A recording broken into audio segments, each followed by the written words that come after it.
And that's eventually, what scares them the most. Right, and I do believe eventually that the media would come around. Yeah, they'd have to. They'd have to. They might not like it, but they would eventually come around. So, yes, we have a terrible problem here, but we do have solutions. And unfortunately, like most solutions that has to do with politics, people have to get off their behinds and do something. And I know that's troubling, but that's the way our country works. Otherwise, the two-party monopoly gets more and more and more powerful, more oppressive. Right? That is true. And if you've ever believed, and by the way, this is distributed and disseminated snake oil, but all of the little drop lines that try to discourage you from voting your conscience, just remember two things.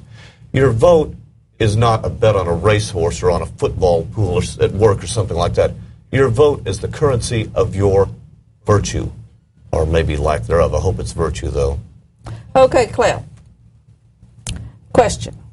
What made you, motivated you, to join a third party, the Constitution Party, and I'm sure work for free, long hours? Tell us. I'm interested. I was with another party, specifically the Republican Party, for about 25 years, much of which was as an activist. Well, twice I was a state delegate to the Texas Republican Convention, when I kind of had the opportunity to see behind the curtain, see the men behind the curtain, more than one, and some women too. And I came to realize, kind of like death by 1,000 cuts, that my conscience, in good sense, I cannot drink this snake oil anymore, and I can't dispense it to anybody else. It is simply false. I would observe, like in the last convention I went to, and should I name names and name sins? Probably not. Okay, but I live in the same neighborhood, and therefore in the same senatorial district, as the current chair of the Texas Party. And this person sat right next to me upon being elected, because we had our own caucus at that time. And I didn't know her, I had no dog in the fight, so to speak, between her and this other lady who were running. And this was one of those situations where I could see very clearly, I was right up front, that this was all staged, that it didn't matter who, it was already determined ahead of time who was going to win. I didn't care who won, but I didn't like this.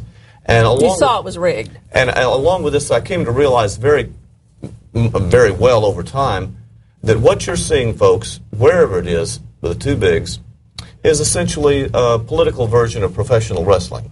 It's all there just to fool the folks. It's a show. It's a dog and pony show is what it is. That's all it is, and that's not an exaggeration. It is a dog and pony show to fool you into thinking you really have a voice.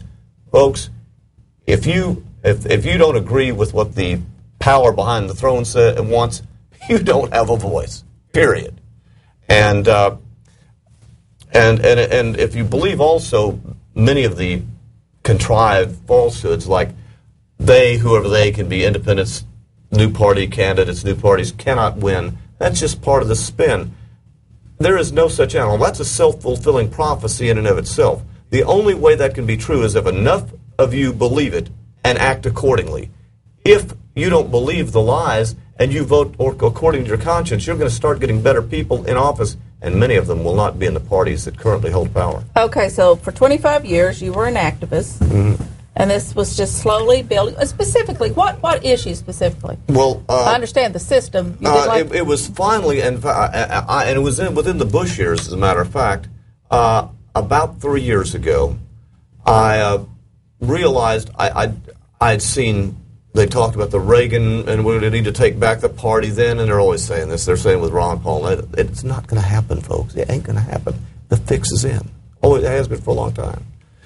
And I would see them sacrifice one issue after another. And they talk like, for example, they're pro-life. The party I'm in now is 100% pro-life, and we mean business. We're not just yapping. We're not talking just to hear ourselves, to convince people. Because during the Bush years, I realized there was not any lowering or any significant lowering in the number of abortions taking place. They always talked about a few laws that never seemed to get passed. They were always, it's either the Democrats are wrong or the Democrats, the Republicans are wrong. It's never the fact that they're both wrong. All they do is passing the buck.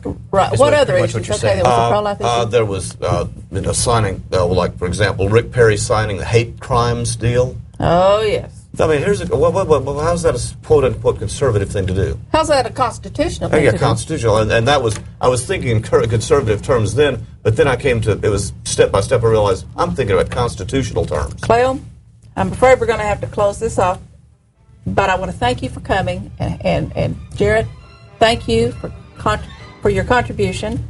And once again, let's have your final word. Well, I would encourage you to look beyond what you're told to think about. The media is not thinking of your interests, they're thinking of their own. The two large political parties, a duopoly, a monopoly of two sections, if you will, they're thinking of their own power and how much they can gain and maintain. They're not thinking of your best interest, and certainly not according to constitutional law. Well said. Okay, we're going to cut it off there. Come back next week for another show. Thank you.